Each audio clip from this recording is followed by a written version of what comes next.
Welcome back to the Deep Dive. Before we even get into the meat of today's topic, and trust me, there is a lot of meat on this bone, I have a quick favor to ask. Yeah, please do. If you value what we do here, Yeah. taking these massive, sometimes controversial, often forbidden topics and breaking them down so you don't have to read 1,000 pages, please hit that like and subscribe button right now. It really is the best way to support the show. Exactly. It helps us keep the lights on and allows us to keep bringing you this kind of heavy-hitting content that you probably won't hear in the mainstream. And for today's deep dive, we are definitely going into some territory that is, well, let's just say it's not for the faint of heart. Definitely not. We're reviewing a new ebook that is available right now on Amazon Kindle and Google Play Books. It's titled Leftist Poison Pill Identity Politics, Bad Faith Arguments, Feminist Marxist Resentment Ideology, and Anti-Western Civilization Animus. I mean, the title alone is a mouthful. Yeah. The author is Conrad Riker. And just looking at that title, this isn't going to be a polite, middle-of-the-road discussion about tax policy. No, absolutely not. Riker frames this book as a truth bomb. And we should be clear up front, our goal today isn't to take sides or endorse the viewpoint. Right. We're just here to impartially report on what's inside the book. Exactly. We're laying out his arguments for you to examine.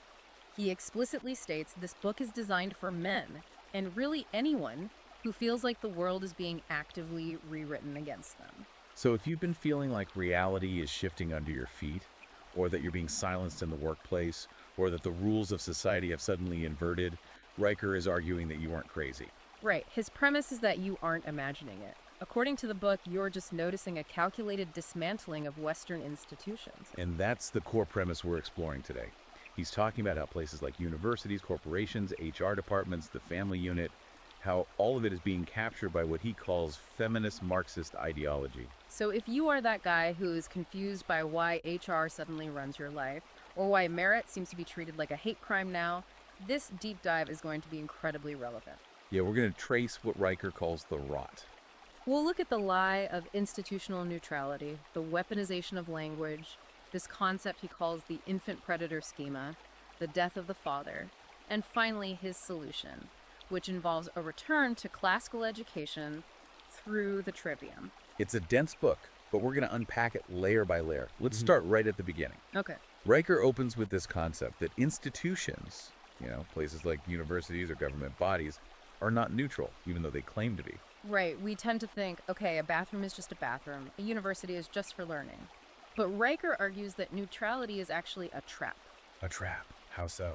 Well, his argument is that neutrality is a lie when one side wields language as a weapon. If you stay neutral while someone else is actively rewriting the definitions of words, you lose by default.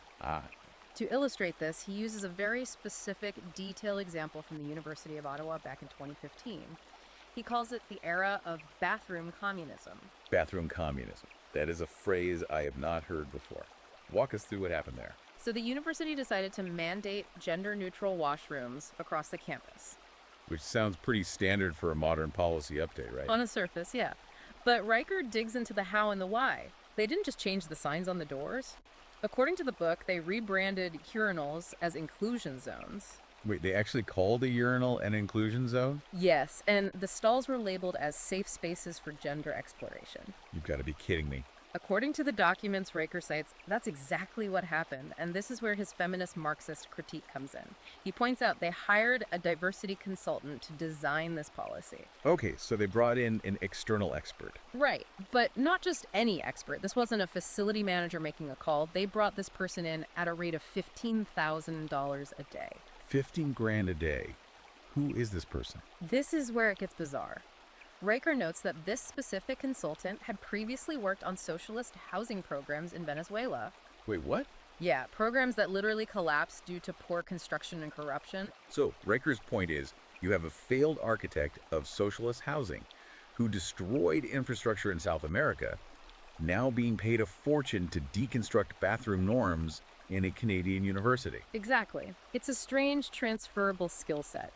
But Riker argues this isn't accidental at all. It's about the allocation of resources. A Marxist part of the equation. Precisely. Uh-huh. Riker points out that the university take a $400,000 budget from mental health services. Wow. Yeah, money meant for students with depression, anxiety, actual clinical needs, and funneled it into these bathroom retrofits. Unbelievable. Did the students even want this? Well, internal surveys showed that 87% of students didn't use the new facilities and didn't care about them. So they stripped funding from actual care to pay for ideological architecture. Correct. And the poison pill, as he calls it, comes in with how they enforced it. There's this anecdote about a janitor, a guy who had cleaned those restrooms for 17 years. Okay. He was formally reprimanded for using bleach. Breach for cleaning a bathroom. Why? The administration claimed the smell of bleach triggered trauma in gender-fluid individuals because it represented, quote, sanitized sterility, unquote, which they associated with the erasure of non-binary identities. That sounds like pure satire. You're saying a janitor got in trouble for cleaning a bathroom because cleanliness was offensive? In that specific ideological framework, yes. Riker uses this to explain that the goal isn't hygiene. The goal is compliance. Me. He calls it a bureaucratic exorcism where logic is cast out. If they can force you to accept that cleaning a toilet is an act of aggression, they have broken your ability to distinguish reality. You are now a subject of the ideology. Exactly. And Riker argues this compliance testing doesn't span the university bathroom, it migrates. Oh, absolutely migrates. Which brings us to the section he calls merit as a crime. And for anyone listening who works in tech, engineering, or high-performance fields, this is probably the part that's going to hit closest to home. This is the economic argument of the book. Riker posits that equity, which is the massive corporate buzzword of the decade, is functionally enforced mediocrity. Enforced mediocrity. Yeah. He argues that in a system obsessed with identity, competence actually becomes a threat. He cites the example of a senior engineer at Intel. I remember this one from the book. The MIT grad, right? Yes. MIT graduate, 4.0 GPA, an absolutely brilliant coder. He was demoted. For bad code. Not at all. Not for missing a deadline either. He was demoted for refusing to use gender-neutral pronouns in internal team meetings. Just for that. Yeah, he simply stated, I will call people by their names. I'm here to write code. And that was enough to tank his career. It was. He eventually left the company and moved to Estonia. Riker quotes him saying, I didn't leave my job, I left the ideology. Wow. But there's a darker example in the book involving Boeing, isn't there? Yes, and this one felt dangerous because we're talking about commercial airplanes here. Yeah. A Boeing engineer was reprimanded for toxic competitiveness. Toxic competitiveness. What did he do? His offense was that he solved a critical technical problem regarding wing stress significantly faster than a female colleague who was working on the same issue. Hold on. In engineering, isn't solving the problem fast and accurately the entire point of the job? How is that toxic? Well, under the framework Riker describes, competence creates hierarchy. And if that hierarchy doesn't align with the desired identity politics, the competence must be punished. That is wild. He argues that the engineer's success made the colleague feel unsafe or inadequate, and therefore his competence was framed as an act of aggression. This leads right into that psychological concept Riker introduces, the infant predator schema. I think we need to break this down because it explains the mindset behind all these HR decisions. It's a crucial part of the book. Riker argues that the modern woke worldview, which is his term, splits humanity into two distinct biological castes. Okay, two castes. There is no middle ground. On one side, you have infants. These are the protected groups, minorities, women, LGBTQ individuals, basically anyone covered by DEI initiatives. In this worldview, they are viewed as lacking agency, constantly vulnerable, and in need of perpetual protection from the state or the corporation. Okay, so they are infantilized. And on the other side? You have the predators. These are competent men, specifically white or Western men, but really anyone who succeeds via traditional merit. I see. Riker argues that in this schema, if you are strong, capable, or successful, you are by default a predator. Your success is viewed as proof that you have exploited an infant. So it's a zero-sum game. If I win, I must have stolen from someone else. Precisely. Riker calls it reverse Darwinism.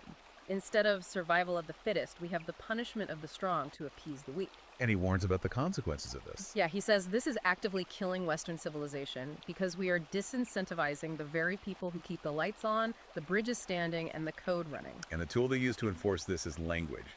This is the weaponization of language section of the book. Riker calls them the pronoun police, but he goes a lot deeper than just the annoyance of email signatures. He treats it as a cognitive weapon.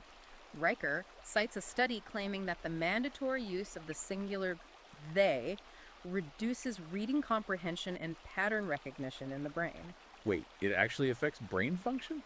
According to the research he cites, yes. He argues it's mandated specifically to break your cognitive categories. If you can't distinguish between one and many or he and she, your ability to process reality degrades. You become easier to manipulate. Exactly. He gave that example from a Toronto kindergarten that really crept me out. The sunshine and moonbeams thing. Yeah, that was a school that banned the words boys and girls in the classroom. They replaced them with sunshine and moonbeams. Sunshine and moonbeams. Riker calls this linguistic brainwashing. The argument is that they are detaching children from biological reality before they can even read. If you erase the category of boy effectively enough, you erase the future man. But out of the corporate world, they don't use sunshine and moonbeams. They use HR. Riker talks about the gossip network. This is a very sharp critique of corporate structure. Riker notes that HR departments are statistically female-dominated. Right. And he argues they have weaponized what he calls female-led social control, which is primarily gossip and reputation destruction.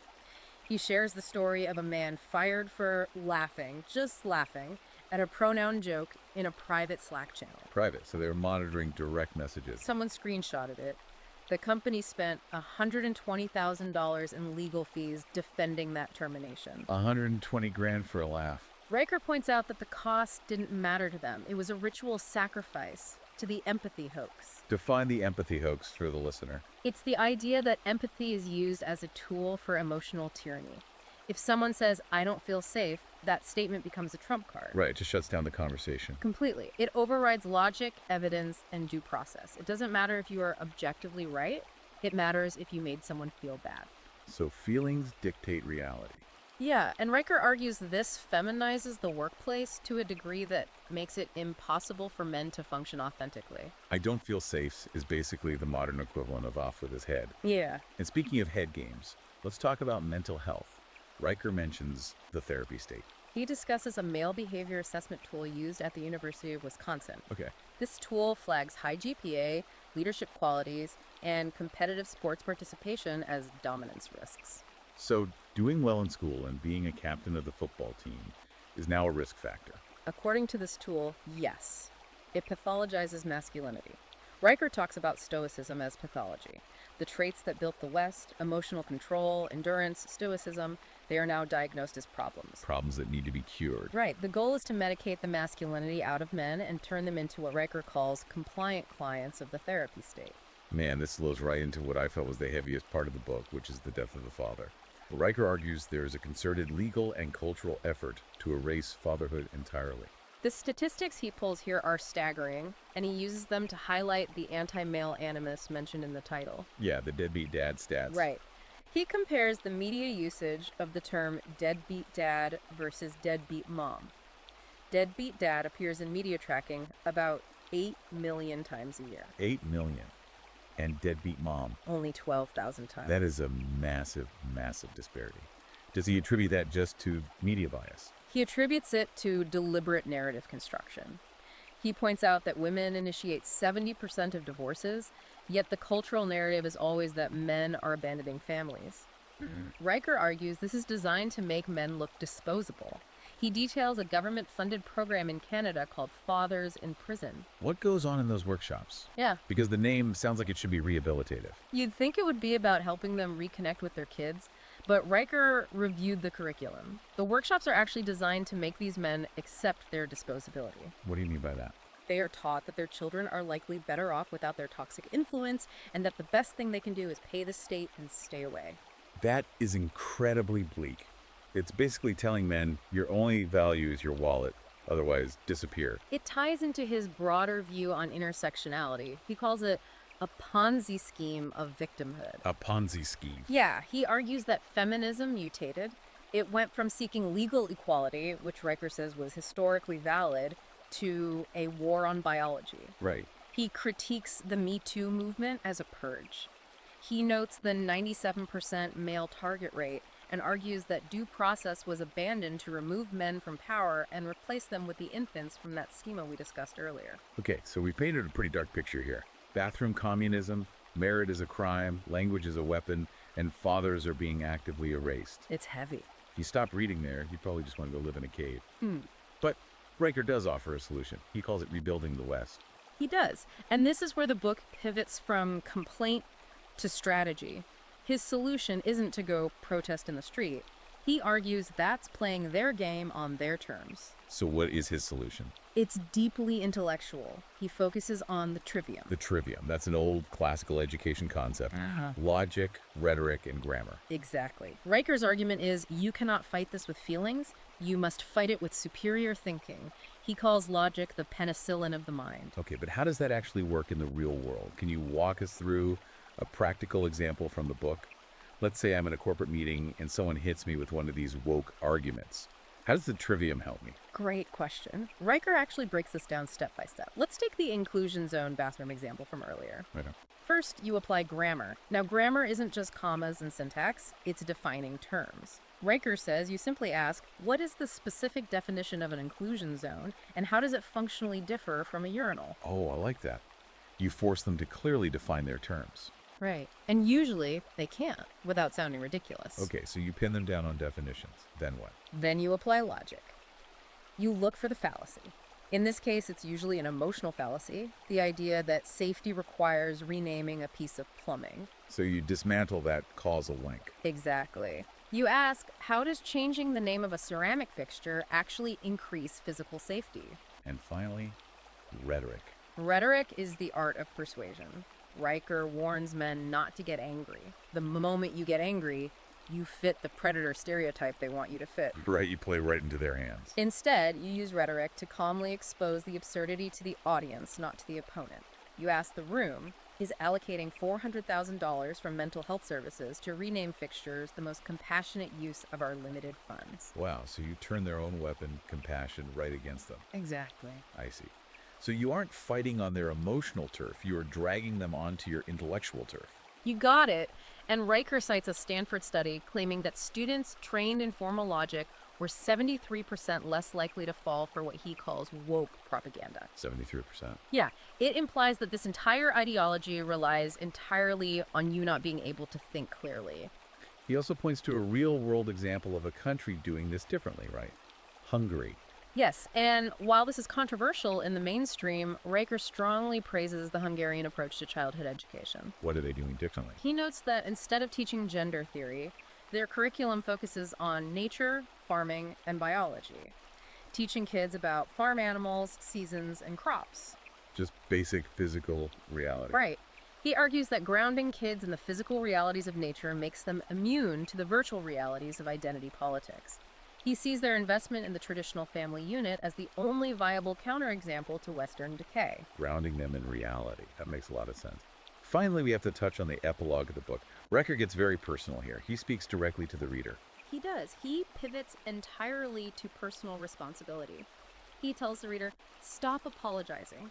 Stop validating emotional manipulation. Yeah. He has this one line that really stuck with me. He says, you are not a project for someone else's healing. You are not a project for someone else's healing. That is powerful. Meaning, you aren't a resource for someone else to consume just to make themselves feel better. Exactly. He's telling men to opt out of the guilt game entirely, to reclaim their own minds and their own dignity. He says the system is designed to make you feel like a villain, but you have the power to simply refuse that role. So bringing it all together, Riker's message is that the West isn't dead yet, but it has been heavily poisoned. And this book, Leftist Poison Pill Identity Politics, claims to be the antidote. It really is a surgical strike. He's not trying to debate the other side. He's trying to expose them as frauds and give men the practical tools to dismantle the arguments in real time. Well, if this deep dive resonated with you, if you felt that spark of, finally, someone actually said it, you really need to get the full arsenal. We've only scratched the surface of the data and the arguments he presents. There's so much more in there. Go to Amazon Kindle or Google Play Books right now and buy the ebook. It's Leftist Poison Pill Identity Politics, Bad Faith Arguments, Feminist Marxist Resentment Ideology, and Anti-Western Civilization Animus by Conrad Riker. It's a long title, but it's an important book. And if you want to keep up with his ongoing analysis, because he is constantly putting out new essays on this kind of institutional capture, make sure you follow him at Conrad Rand Riker on Substack. Definitely do that. Look, these deep dives are about finding the forbidden knowledge, the stuff you aren't supposed to talk about in polite company. So make sure you like and subscribe to the show so you don't miss the next one. We're going to keep digging where others won't. And remember Riker's final thought from the book. The truth is not a movement. The truth simply is. The truth simply is. And maybe it's time we start asking ourselves how much of our own reality we've surrendered just to keep the peace. Thanks for listening. We'll catch you on the next deep dive.